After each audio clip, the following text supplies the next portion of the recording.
can stop me. Their parents have probably met me. All right. I mean, if anybody is coming to this, they probably know about you, and they probably know that you swear a little bit, so All right. it should be fine. Are you comfortable interpreting cussing with me? Great. Thank you. Okay. If anyone is offended by my blue language, please know that I'm not doing it to offend you. I'm doing it because sometimes the only word passionate enough is fuck.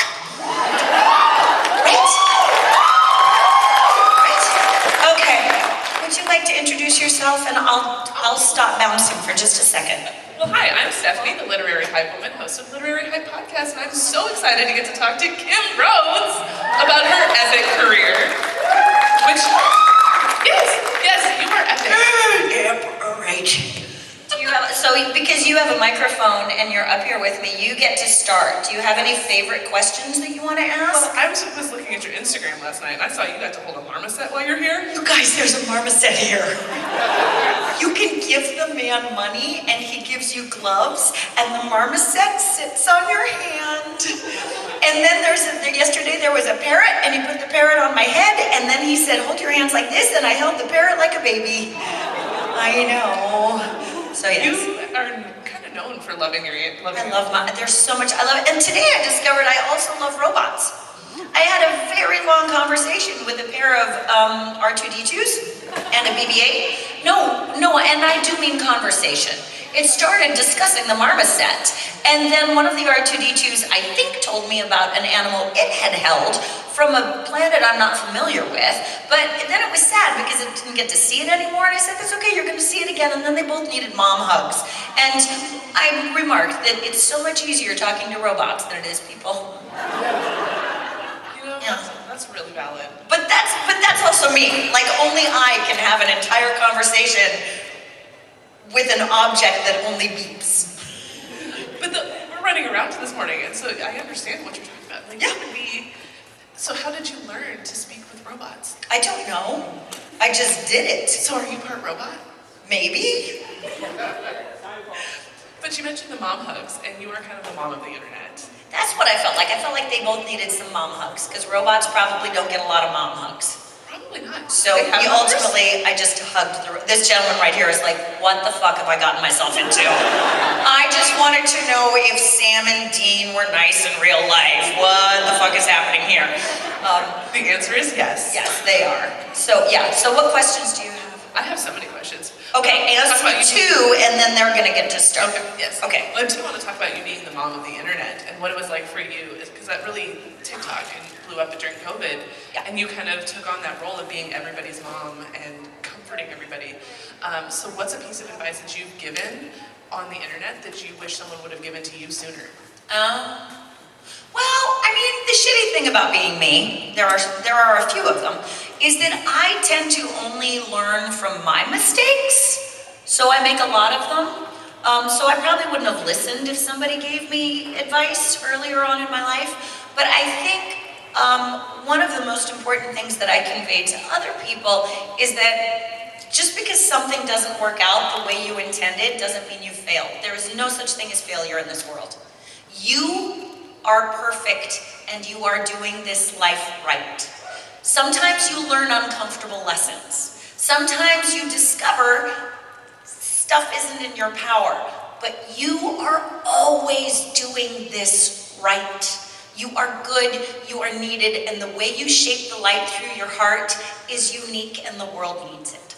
So that is... You are so vulnerable on the internet. What's it like for you putting yourself out there in that form and like sharing your heart with the internet? You know, honestly, it's easier than when I started with a bunch of images that I thought I was supposed to attain, right? I thought that there was an image of success and an image of beauty and an image of style and thinness, and no matter what I did, trying to be something I wasn't, I would fail at it. There's no failure. Well, sometimes what I learned was, stop fucking trying to be something you're not. And something I am is vulnerable. And so it turns out it's actually easier for me to be vulnerable and honest than it was to put on a mask that didn't fit. because none of those other things are me. And ultimately, if you're trying to be somebody you're not, and the world goes, yay, yes, we love you for it, then it doesn't feel good anyway, because now they love something that doesn't exist. So it's easier just to be who you are, and when somebody says, no thank you, you can be like, great, thank you for making that clear, fuck off, and go someplace else. Love it. Attitude we could all use more. Really. Be yourself. There's a lot of pretenders online, so I love that you're yourself and you're vulnerable. Thank you, it's just me and a bunch of chickens. Yes. Your videos are so funny with the animals. Yeah, my goats, totes. Yeah. Do you have a question, my love? Where's the, First question. Oh, okay. There's the microphone. I'm Brooke, Hi, and Brooke. I was wondering, what was your favorite part of working on Supernatural, and do you think we're going to get any more from that universe in the future? I love that this will not die. Like, if Supernatural taught us anything, it's that no one ever really dies, apparently including the show. I mean, Jared and Jensen have been talking about Yeah, it. I don't, no one's called me and employed me, so nobody's told me anything. But that's okay, I'm hard to find. I'm usually out with goats and chickens. So I don't know.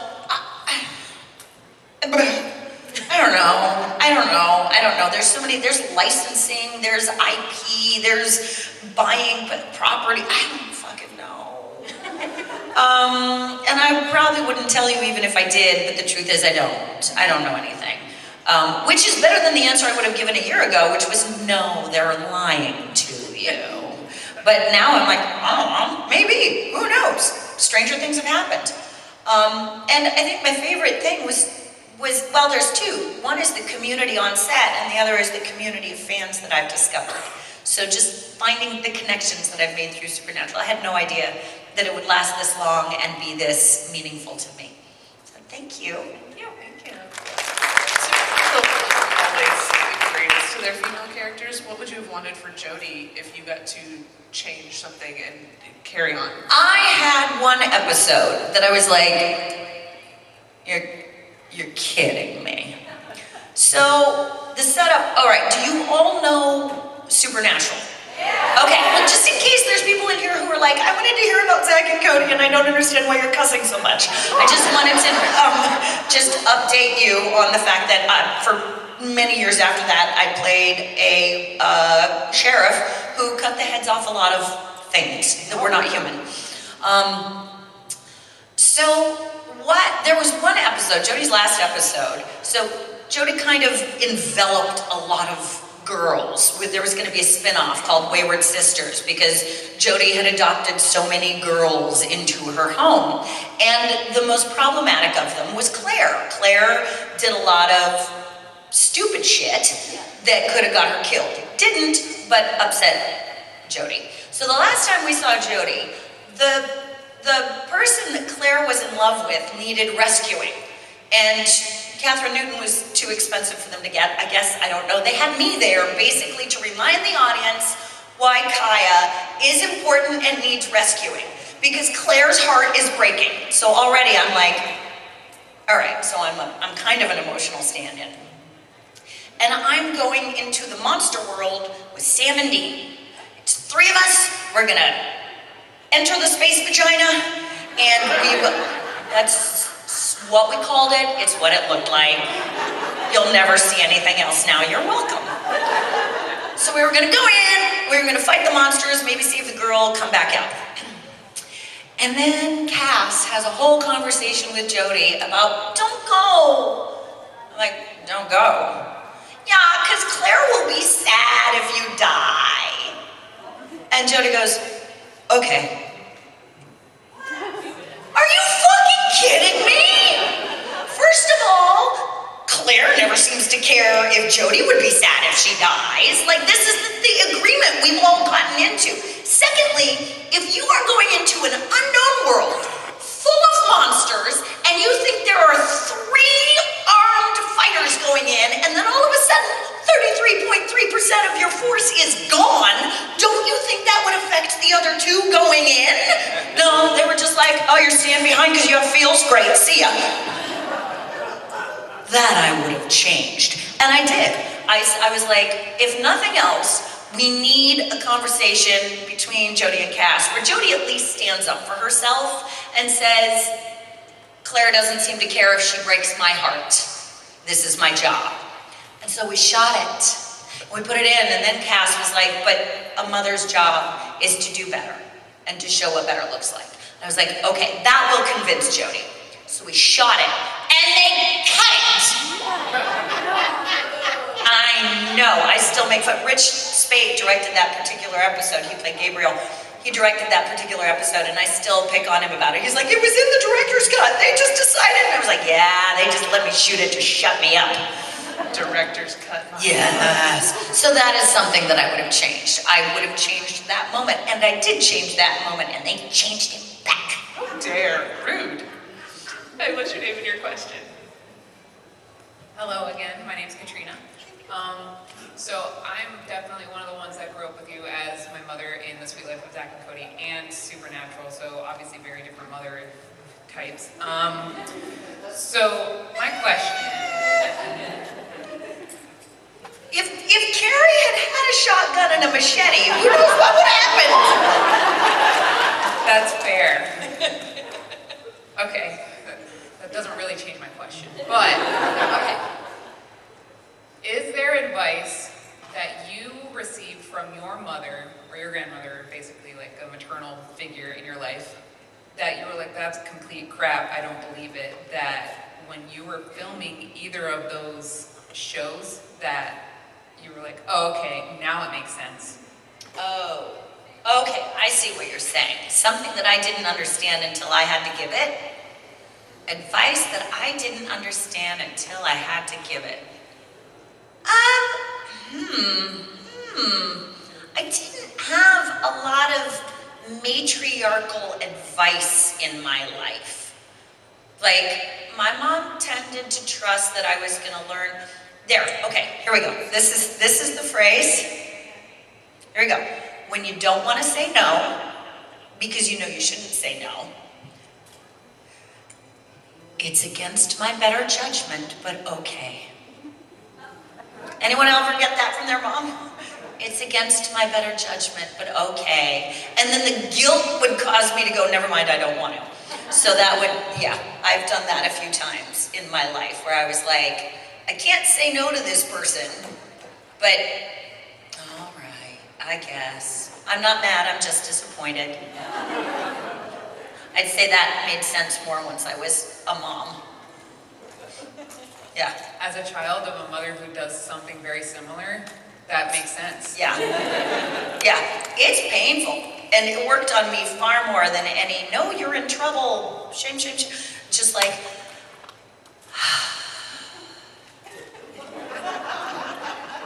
no, I understand. I'll never do it again. Thank you. Thank you. Thank you for your question.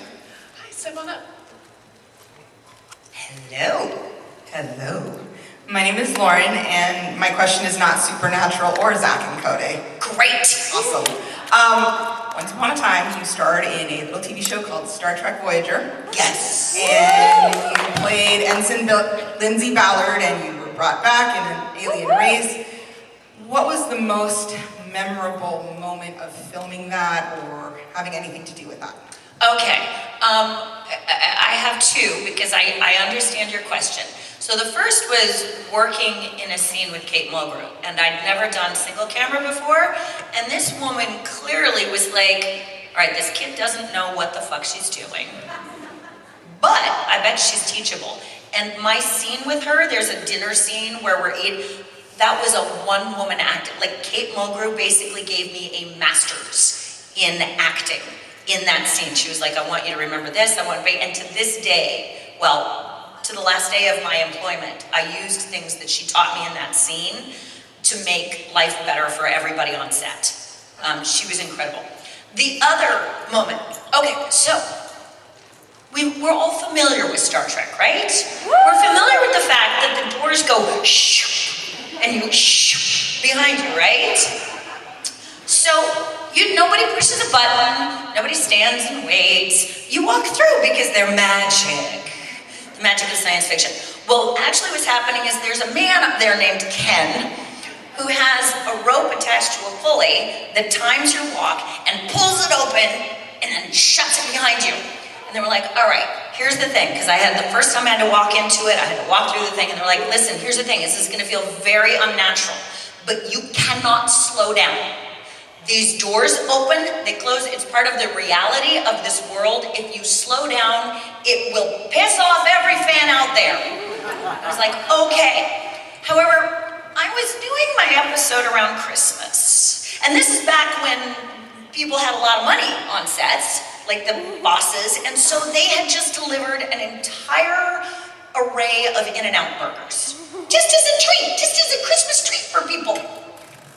Ken, name is changed to protect the guilty. Ken loves In-N-Out burgers. So Ken is up there with his little fucking In-N-Out burger, and he takes a bite right as I fucking ran face first into the door. They had to fix my makeup. They had to put my latex back together. And I was like, you promise. He did feel awful. But yeah, so I may be the only person in Star Trek history that the door didn't fucking open for. That is one of my favorite episodes, and you just made it a million times better. Right. You're welcome. Hi. What's your name and your question? Hello! Hi, it's Jose. Good to see you again. I'm glad. You can't get rid of me. Well, I would never try, Jose. I'm not getting rid of you. No, you stop that. So, I know you'll be in the Sweet Life with Zach and Tori. Any blooper, practical joke right there? Any practical jokes on Sweet Life of Zach and Cody? Yeah, with Britney's song or Mr. You know, it was not a practical jokey set. Primarily because those kids, all four of them, were unbelievably professional. They were so smart and kind, but you want a laugh moment. So let me think. Again, this will not be surprising to anyone. I cuss a lot. What? Fucking startling. And so now I'm on a Disney set. Now, no one thought I would be on a Disney set, least of all me. I thought I was gonna go away and do Shakespeare for the rest of my life. But then I end up on a Disney set with children. And I'm trying, but every once in a while, passion overflows and something flies out in my mouth that is not Disney appropriate. And there was one person in particular who was appalled at my language around children. And I would get like a swear jar was set up and they'd come up and put it in my face when I cuss. And like HR came down and gave me a talking to. And one day, and it slowly became obvious to the boys that I was like getting chastised for this. And one day, the F-bomb or something flew out my mouth, and this particular person, like, put the script and did this in a very marmish, matronly way. And before I could break her fucking finger off, no, I would never. I am not a violent person. But Cole goes, "We worked with Adam Sandler. I think we've heard it." Oh yeah. So yeah, there. No practical jokes, Jose, but that was the kind of the vibe on set. Does that work for you? Hey, Thank you.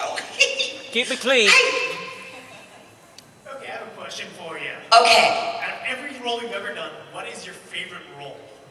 Viola from 12th Night. I know, 3 people in here are like, yay! And the rest are like, what channel was that on? It was American Players Theater in Spring Green, Wisconsin. It is a Shakespeare play, and it is to this day the sweetest thing I've ever done. In terms of television, there was a show called The Lot that we shot for AMC. It was well ahead of its time because at the time AMC was like, we don't make live shows. And I played a character based on Carol Lombard. It was about 1930s Hollywood, and so her name was Rachel Lipton, and that would probably be my favorite television character I ever played. And the hardest I ever had to act was Linda Barnes on Criminal Minds. That was, I know, she was awful. It was very difficult for me, because she was a very still, cold person. And I am neither of those things. So yeah, there's a lot of repression. I know, no, I'm not cold, I'm not very still. I'm very bouncy. Yeah. Hi. Kathy. Just wanted to say how I love how your character on Supernatural evolved, and sad that Wayward Sisters didn't, get carried. It was really good. But one of the scenes my question is, the scene where you had the girls, you were sitting at dinner, Sam and Dean had come over for dinner, and then you started talking about sex, right? And Sam and Dean are like totally uncomfortable. How are you not laughing through that? We were. Were you? We were. We all were, and it was more mayhem than you can imagine. Jensen was making sculptures out of his mashed potatoes.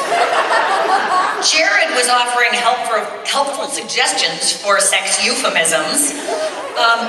We all were, the only one who wasn't laughing was Kat Ramdeen, who is just like laser focused. But the rest of us had some challenges getting through that scene. And they were like, they knew we were gonna laugh. They were so prepared for our laughter that they had blocked in time for us to fuck around. Like usually they're trying to get the scene done as fast as possible, and they were like, no, we scheduled an extra 20 minutes for you being idiots. You're just awesome. Thank you. Thank you. Yeah, that was a fun scene. Hi, how are you? Hey, Kim. Hi. Okay, here's my little question for you. Okay. Instead of asking what's your favorite role that you've done, sorry, I don't talk well. Anyway, instead of asking what your favorite role was, what role do you want to have in the future? Doctor's companion.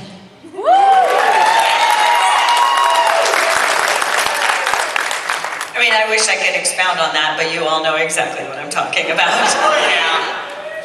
I think a stuttery, psychotic, slightly autistic, I'm very autistic, but the character would have to only be slightly autistic. Yeah, I think that would be a challenge for the doctor to deal with. Hopefully, BBC. Wouldn't that be fun? I know, they don't hire a lot of Americans over there. But yeah, final answer. Thank you. One thing I do love about you is how open you are about your autism and how you handle it. What's it like for you getting to connect with people on that level? Well, okay, so,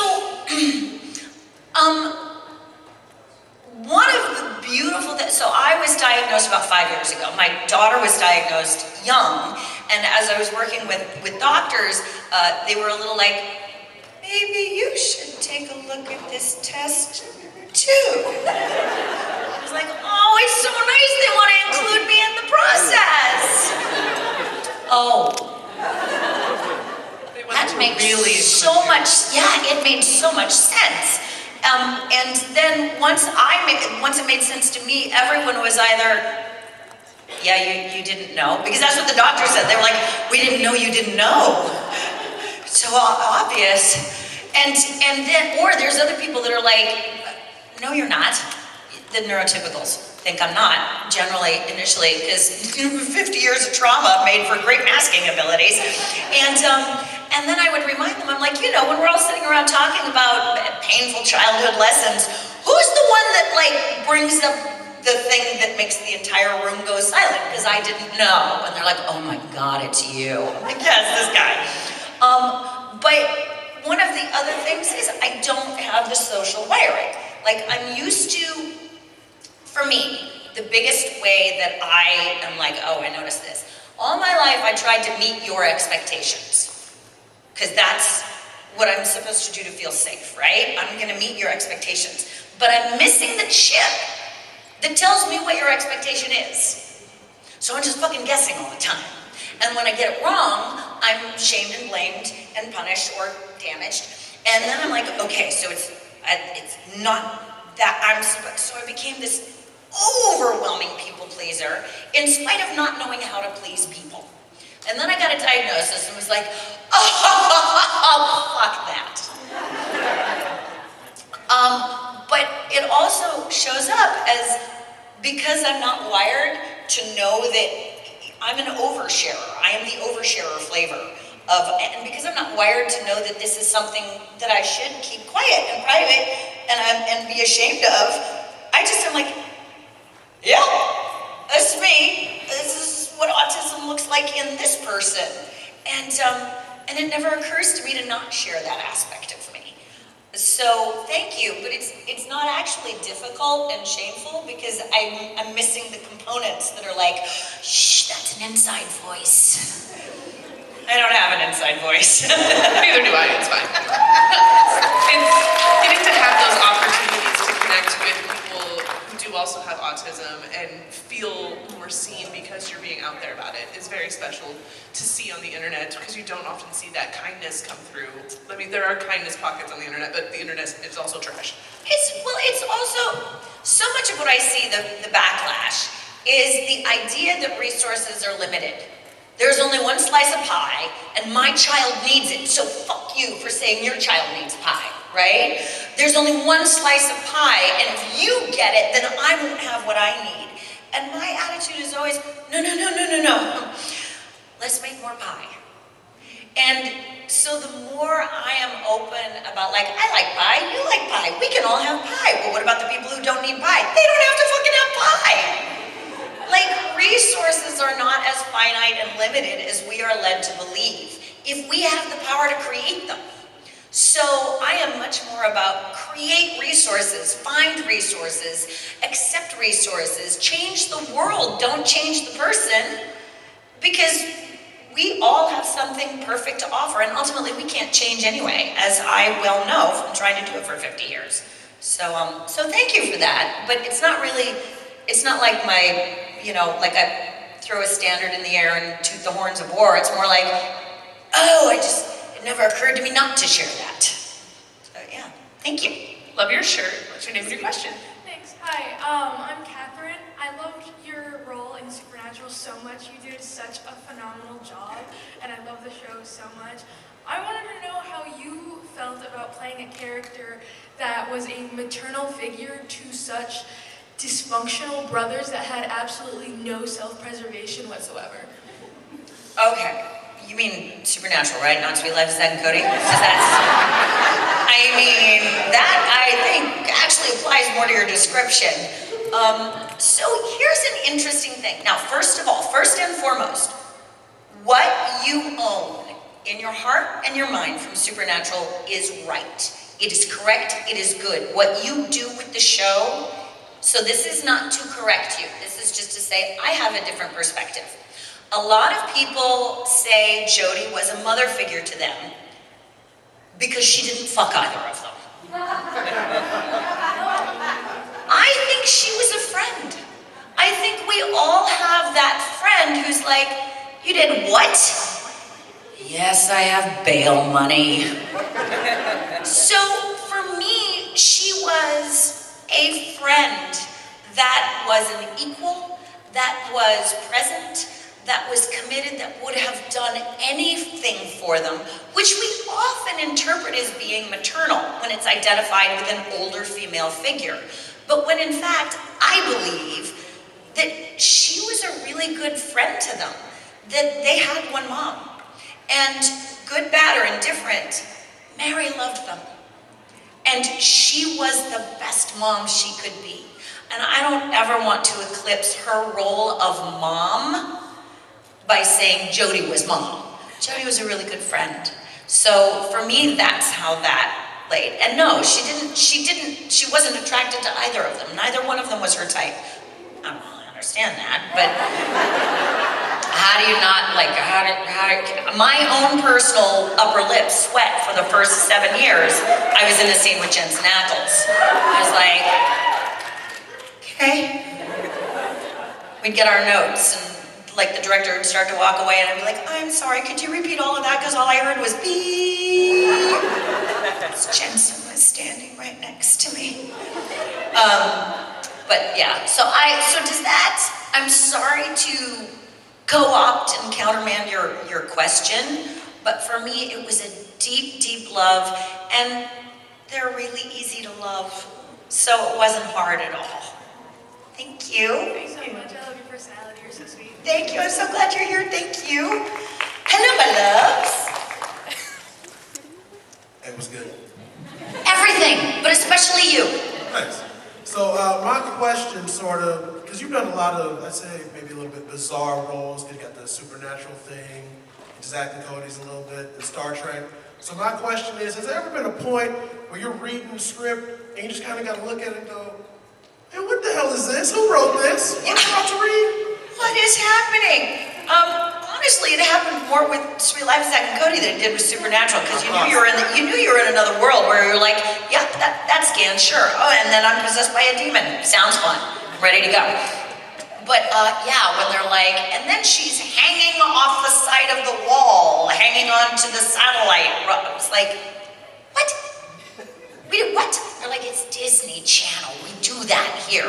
So every once in a while I had to suspend my disbelief and be like, oh, right, because if I were a smart, present, aware mother, we wouldn't have a show today.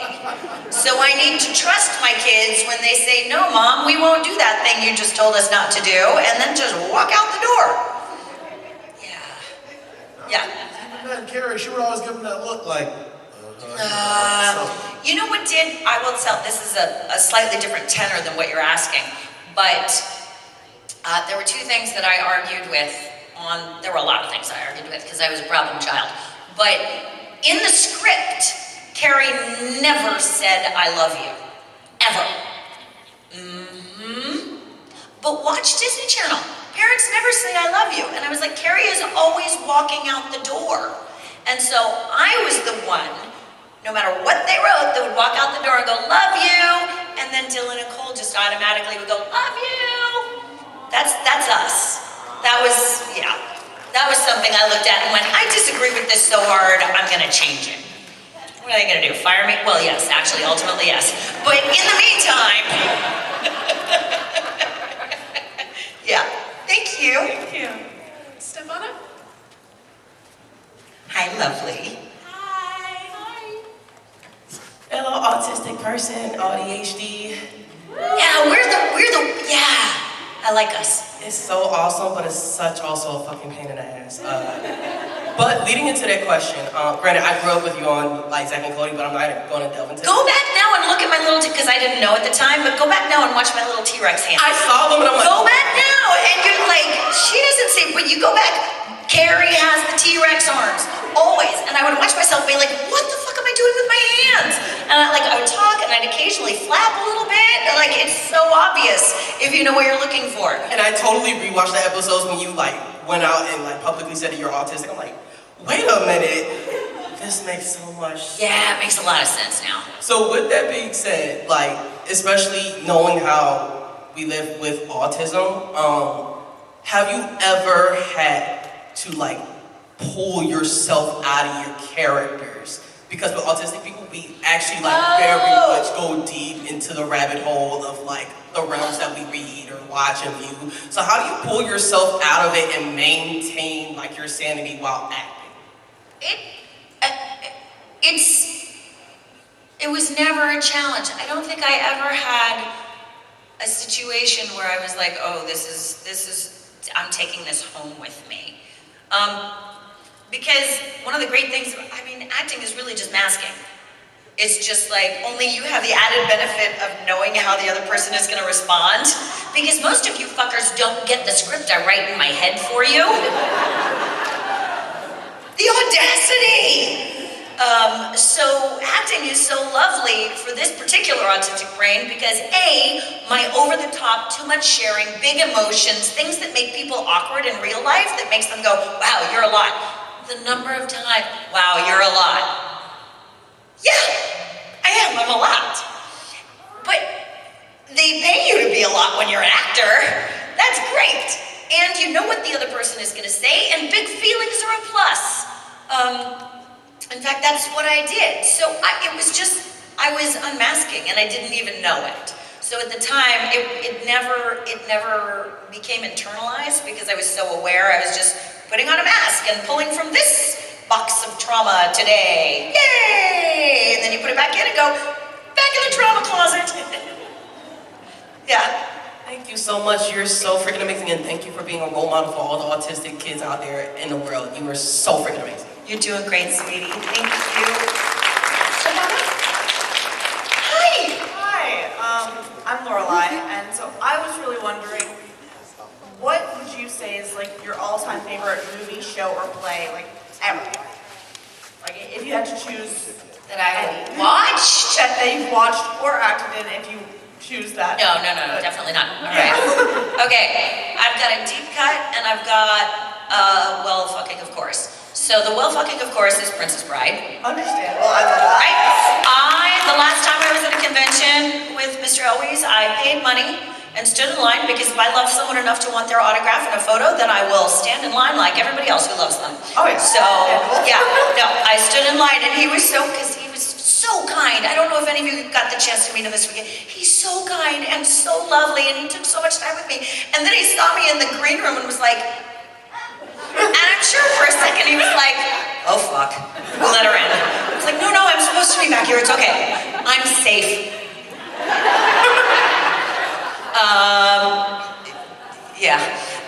And the deep cut is Stephen Levitan show that only made it for 13 episodes on Fox called Greg the Bunny. One person knows it. It's the fucking best, isn't it? It's the best, you guys. Okay, so it's a world where puppets are real and coexist with humans and have all the damage that I do. So it takes place in a children's show where the puppets and the people are actors, but one of the humans is like a profoundly traumatized Vietnam vet and has flashbacks, and one of the puppets is a drug addict and getting loaded in the middle of it. It is, if you can look it up and find it, it is stunning. It's my favorite show ever, and I still go back and watch it on DVD. That sounds wonderful, and thank you so much. I hope you have a wonderful rest of your day. What's your favorite of all time? Please don't say something that don't feel compelled, that I just want to know what. Currently, my favorite movie of all time has to be Shallow Grave, 1994. See? It's fantastic. Okay. It sounds terrifying. Oh, it is. Okay, yeah, no thank you. Have a wonderful day. Thank you, Lorelai. Thank you. Hi. We have Jose coming back. Jose's coming back. Bring it. You're not. Stop that. So I was working in the movie Beethoven Christmas Adventure. All right. Got it. Another deep cut. What is the question specifically about it? No, I was working with Tom Arnold in the movie, and the famous Beethoven. Lovely. Well, it was the 6th iteration of Beethoven. You know that there's been a lot of them, right? Yeah, they all are. In fact, we had 2 Beethovens. We had the close-up Beethoven and then the running Beethoven, because the close-up Beethoven didn't like to run. So they were like, let's get a young puppy that kind of looks like Beethoven, because he was glad to run. And so, so the Beethoven that ran. And we shot it in Winnipeg. And at one point we were outside because the entire town had turned out to be extras for the Christmas thing, and it was 40 below. Now, hold on, it's okay. That's Celsius, right? Do you know what 40 below is Celsius in Fahrenheit? Fucking 40 below. It's the crossover point. They were like, okay, so keep your eyes shut until we call action, because otherwise your eyeballs might freeze. Yeah, it's cold. It was very cold. When I got there, people were walking around in shorts and it was -7.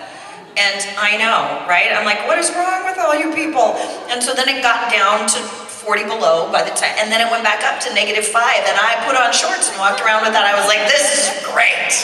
This sunshine is so warm. Yeah, your blood thickens up real fast. So that's what I remember most about that experience. Wow, it's cold. Yeah. Hi. Hi, I'm Melanie. I've been a big fan from from Sweet Life to Supernatural. I think you are an amazing person, phenomenal actress, and a great feminist. And I have a question about show business. I've seen you in the past not be quiet about injustices going on around set. And so I was just wondering if there was one thing you could change about show business. Like if you had a genie, a magic wish, like what would you change to make show business a better, safer, healthier thing for everybody? Oh, damn. Look, I need 5 hours to think about that. Children just came in, so I'm not gonna cuss. Hi, you weren't warned before you came in, no cussing. You know what, here's the thing. Here's what I notice a lot. I hear a lot of, oh, we can't make that joke these days. Oh, we can't say that these days. Oh, we can't. And it's framed in this patriarchal thing of, because we'll get in trouble. And I encourage people that I work with to shift their thinking. When I made that joke, and I'm gonna use me, when I made that joke, I didn't know that there were people it hurt. When somebody slips on a banana peel and falls down, haha, funny, funny. Somebody slips on a banana peel, falls down and cracks their head open, that's not fucking funny anymore. Because pain is not funny. So it isn't about I can or I can't. You can say anything you want, pretty much. There will be consequences. There will be consequences. But I would like for me to remember that I no longer choose, because you know what? If it causes pain, it's actually not funny. I don't think it's funny anymore. So it isn't a matter of like, oh, I'm in trouble, or oh, I'm trying to make a statement, or oh, I'm just more aware now, and I don't think it's funny to make a joke that actually causes pain. And I wish the industry would think more about that, less in terms of, oh, we can't say that or we'll get canceled, and more into, how do I connect with more people and cause less pain? Thank you so much. You're welcome. Okay, I think we got time for one more question. Hi, I wanted to ask a bit more about your 12th Night production, because I love hearing about people's Shakespeare experiences. What did you especially like about that particular production or that particular performance? Oh, it's okay, you can come up. We'll take two. Because my answer for this is, and we got one more. My answer for this is so long or so short. I just am a fucking Shakespeare geek. I love it. I love reading it, which is weird. I love performing it. I sometimes love watching it. Sometimes I do not love watching it. It's like watching a tiny, tiny puppy that's attached to a big, huge cart. You're like, no, it's not meant for that. Sometimes I'm like, step back, you're not smarter than Shakespeare. But I love the way Scansion works. I love the way he writes. I love that you can just sit on it, just do it. Just do what's written, and it flies. So I love Shakespeare. Yeah, thank you. Okay, we can take one more, because I've got 1 minute and 33 seconds left. We can do it. We can do it. I believe in us. Woo woo. Right. It's a quick one. Okay. Which one was your favorite out of Zach or Cody? No, I know. No, it's okay. Because that question comes up a lot. Both of them. Dylan and Cole are such different people, and I love them both so deeply. They connect to different parts of my heart. It wasn't, it's like, there wasn't. Because they fed different parts of my soul, because they were such drastically different people, but I love them both so much, and I am so proud of the human beings that they've turned into. I watched them from afar. I wasn't on the spinoff, so they got used to not having me around, so it's not weird that we don't stay in contact, but I do stalk them, and I love them, and I love the people they were, I love the people they're turning into. You were hilarious. Thank you. Thank you. Quick question. Wayward podcast. Will we get any more of that? Yes, the Wayward podcast. I'm trying to figure out how to do YouTube editing. It's very hard, and I've been very busy. But yes, we've got 2 more recorded that I have to figure out how to edit video. I am not a smarticle technical person. Blippy bloopies. the blippy blippies. So now it's not blippy blippies, it's actual pictures. And I'm trying to make sure that the pictures line up with the noises. And honestly, right now my problem is getting the intro imported with the thing. It's hard. Editing is a pain. It's hard. I'm just pretty. I don't have to do math. Come on. Well, thank you so much for hanging out with us at Tampa Bay Comic-Con. Give it up for Kimbrough! Kim, I have to ask a question because you're the only celebrity who can ask this to. Because you speak robot, apparently. Do you know what you call a robot that takes the long way home? R2D-Tor. Boom, boom. Did you tell Chris that? Yeah, what was that? Did you tell Chris that? Oh, yeah, absolutely. Yeah. Everything. All right. Thank you. Please give me a huge round of applause.